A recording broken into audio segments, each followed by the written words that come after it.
Hello, welcome to Let's Just Talk. I'm your host, Hami. Today, we are joined by Dr. Brian Meeks to discuss revolution. Precisely, we'll address what is revolution in the black world.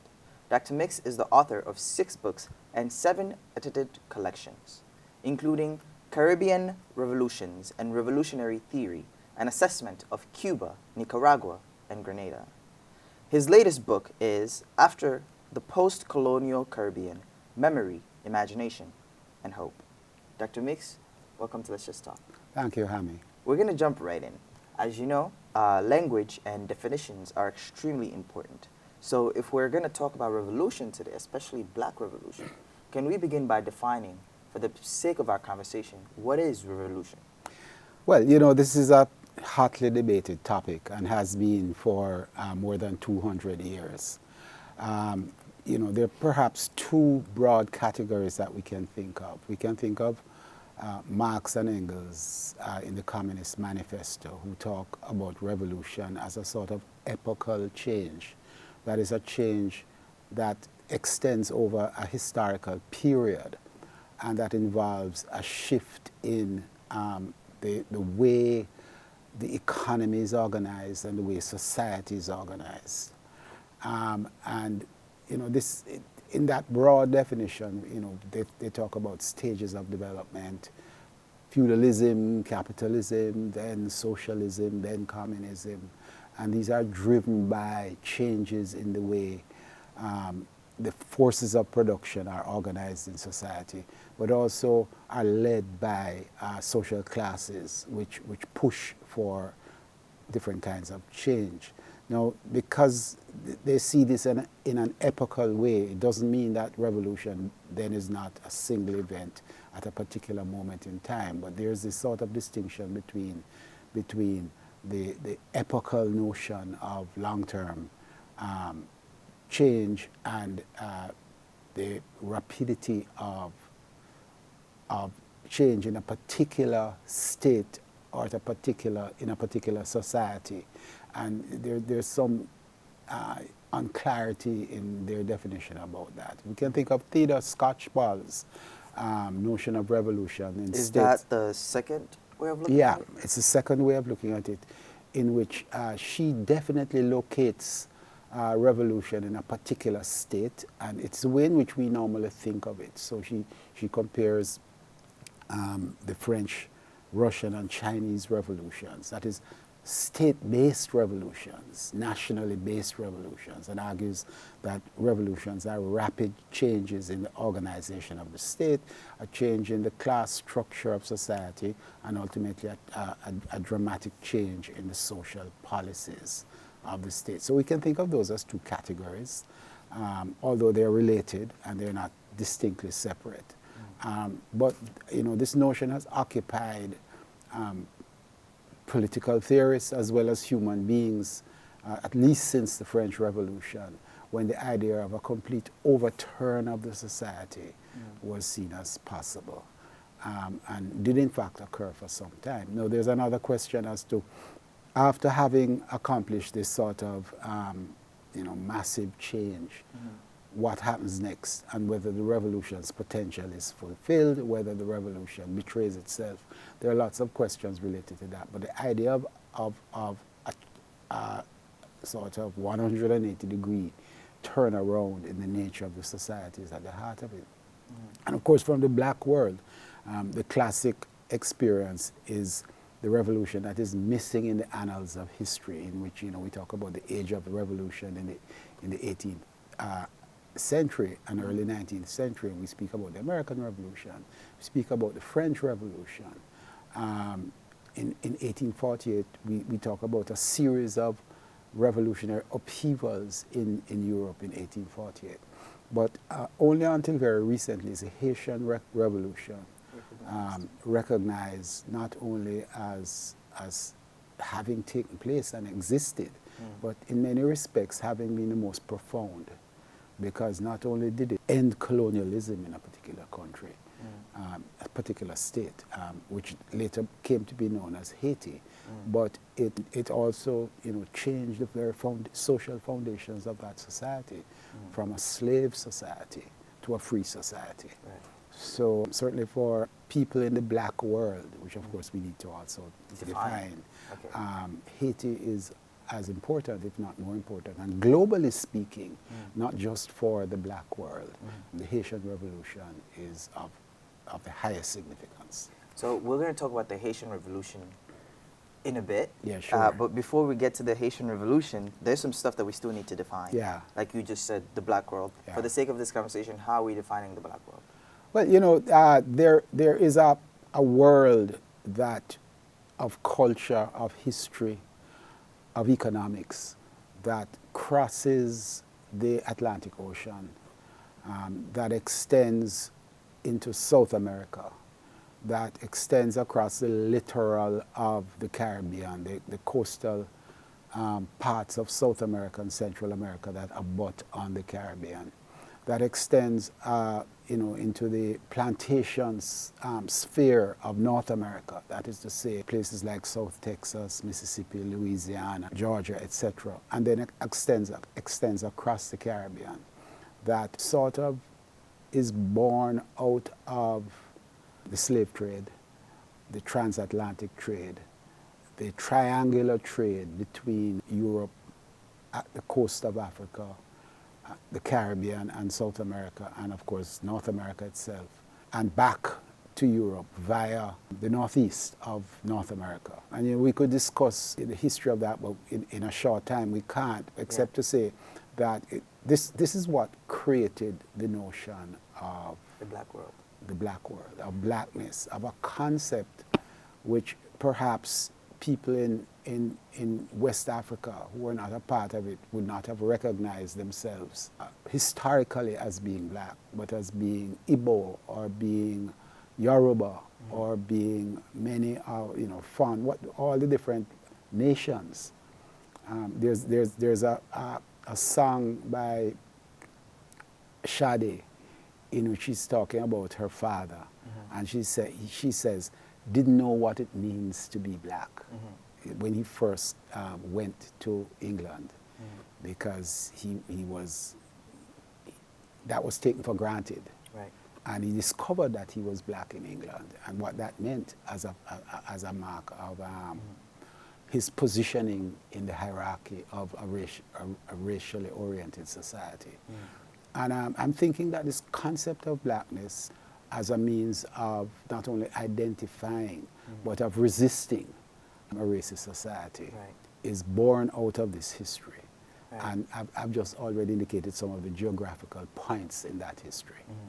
And so, in a sense, we could refer to this as an Afro-diaspora, or whichever name you want to put on it. Yeah. Diaspora is often used. That extends beyond geography. It extends beyond geography, and it extends critically and importantly to Africa itself. And the people living in Africa are not the diaspora, because that is where Africans came from. And the diaspora is the people who inhabit the spaces in the West and also all over the world. Like around the globe. Yes, so it's both an actual physical space, but it's also a state of mind. Like a consciousness. A consciousness, and which, by the way, has been adopted way beyond the sort of Atlantic sphere by people in Fiji, by people in Australia, Aboriginal people in Australia, by people in New Guinea, because it has become a form of identity and also a form of resistance. Against oppression. Against oppression, against colonialism, imperialism, and against imperialism, against racism. Right. Yeah. So now that we have a definition, a working definition of... and a tentative definition. Of what a revolution is, be it from the Marx and Engels perspective or from the Theodore perspective. Scotchball perspective. Yes. Where do we place a black revolution? Because in a sense, when Marx talks about how feudalism dig its own grave and how capitalism itself is currently digging its own grave and talks about this long epochal change that will take place, a lot of times when I was reading Marx, it felt as though he did not fully capture the black experience. Oh, absolutely. Absolutely, but with a number of important caveats, right? If you read Capital, you will see where Marx very clearly understands that there is no capitalism without slavery. Right. There is no capitalism without the dispossession and in some cases elimination of the indigenous people in North, Central, and South America. So he recognizes this, but he doesn't fully incorporate what this slave trade and what plantation America means in the evolution of capitalism. At least that's my view, that he sees slavery and indigenous destruction as a prelude to capitalism. Primitive accumulation is what he calls it. But he doesn't understand that the structures of slavery, the structures of dehumanization, which are put in place, are critical not just to the making of capitalism, but to its survival and continuation in different forms, in different modalities, but essentially, in terms of creating a kind of labor that is below what people would be paid if there was no racism. And therefore, through that, maximizing profits and exploitation. And then the use of race globally, having honed it as a tool of division and also of dispossession in the West, it then becomes a global phenomenon, and it plays out in all of the colonial world, which of course dominates until the middle of the last century. Right. And so to pivot a little bit to Scotchbald talks about the process in which, differently from Marx, that revolutions occur. In your book, The Assessment of Cuba, Nicaragua, and Grenada, you do a comparative study of those revolutions. I want to hear your take on, is there a recipe to revolution or conditions that create a revolution, and what is your assessment of the Cuban, Nicaraguan, Grenadian comparison that you did? The question of a recipe for revolution. First of all, I think there are social scientists and theorists do this as a matter of course. You try to find commonalities, you try to find similarities and differences in the making of processes. And I think one of the things that is certain in these cases that I use, Nicaragua, Cuba, Grenada, small states, states that have actually decolonized, but then the governments that come to, the regimes that come to power are in many ways oppressive, post-colonialism, post the end of colonialism, and there's a revolt against them. There is a combination, I think, of two things, really. There is deep dissatisfaction in the population with the state of living. But critically, there is a crisis at the top. That is, there is a crisis among the elites, which provides an opening. If you think about a volcano which has magma which is boiling inside, but the internal can't escape unless there are ruptures in the surface. So if you think of the surface as the elites that dominate the society, there needs to be ruptures among the elites for the magma to escape and for the people. And you don't have revolutions in countries in which, in other words, the elites have a tight, hermetic grip on the society. It occurs where, for various reasons, it could be war, it could be in the case of Nicaragua, it was a huge earthquake that occurred in the years before the revolution, which destabilized the society. So you need a combination of those two factors. Resistance from below and crisis at the top. In terms of systems change, now let's talk about the Haitian Revolution. And end on that note and talk about how important the Haitian Revolution is to the black world. Well, the Haitian is extraordinarily important because it broke slavery. It changed, it reasserted the fact that black people were full human beings who could take their place in the world, which is, of course, what was denied under a system of racial slavery. And there's an aspect to the first Haitian constitution which says all Haitians are black. And, you know, it sounds a little odd, but what the constitution was saying is that we're proud to be black. And if you're Haitian, automatically, this is a black country, you're black. So there were Polish soldiers who fought on the side of the liberators in Haiti and who decided to stay in Haiti, white Poles, and they were given honorary status of being black. So this is an indication of the sort of shift in psychological frames of reference which this revolution brought about. Of course, it also you know, gave land to the people. The estates were broken up and so on. But the problem with all small states is, what do you do the day after? And this has been a profound question since the Haitian Revolution. How do you survive without an industrial base? How do you feed your people when, in fact, the whole island of Haiti was one big plantation designed to produce sugar and tobacco and coffee for the European market? How do you feed, clothe, but more importantly, in the early phases, protect your nation against reoccupation and the reestablishment of slavery? And if we think about Haiti, Cuba, if we think about the early phases of the Bolshevik Revolution, you know, this is the urgent question.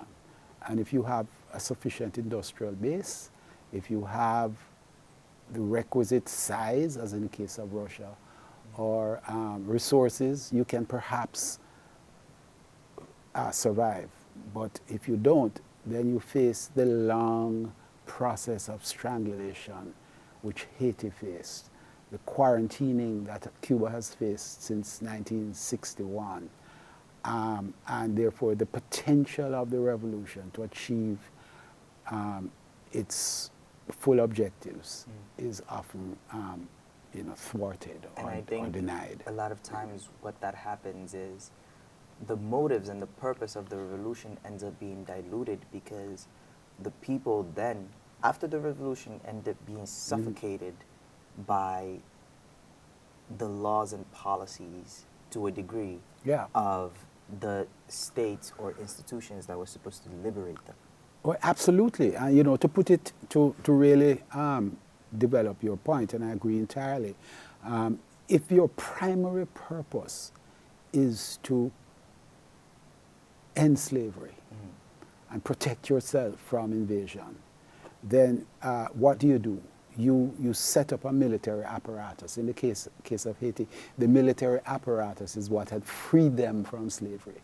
But then the very object which had freed them becomes the single institution of importance in liberated Haiti.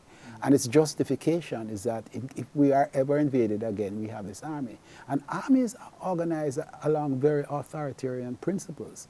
And when those authoritarian principles become the institutionalized principles of the society, then the very freedom that you fought and won is threatened. Right. And so, you know, this concept of a fortress society, right? The fortress is what you need to protect yourself against. That same fortress. But that same fortress becomes your prison.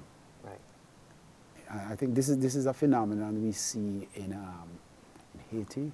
Postcolonial countries. We see it in many postcolonial countries. We see it in you know, post revolution Russia, where you know, the end all and be all of protecting the country, of shifting to an industrial foundation so that you can have the requisite weapons to defend yourself, led to the, and I'm not justifying Stalin's extraordinarily brutal reign, but led to the need to feed the industrial centers, to provide the raw materials from the farms, to allow the tanks to be built, right? And this led to famines and deaths on unimaginable scales. Right.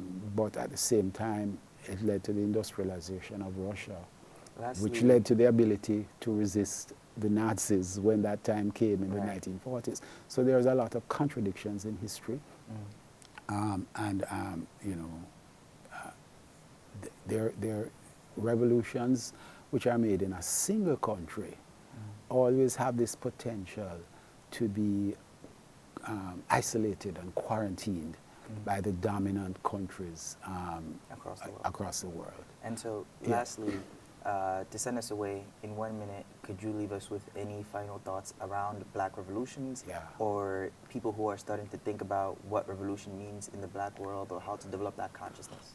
Yeah, I think the concept of revolution is still a useful one because it allows us to think in a sort of pure way about the possibilities of freedom and what freedom can mean if it is ever allowed to develop.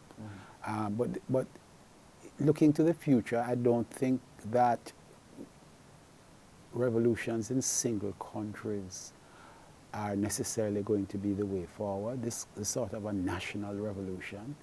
I mean, the most extreme example is Grenada, 100,000 people, and with the idea that we can, go against the world. I think we're going to see different kinds of movements. We're seeing shadows of them, indications of them in Black Lives Matter, in the sort of massive worldwide demonstrations of 2019, which brought down the government of Sudan, which led to changes in Chile that have ultimately led to elections that have brought in new governments. And across the world, and call the country, there were very few that didn't have an uprising in 2019.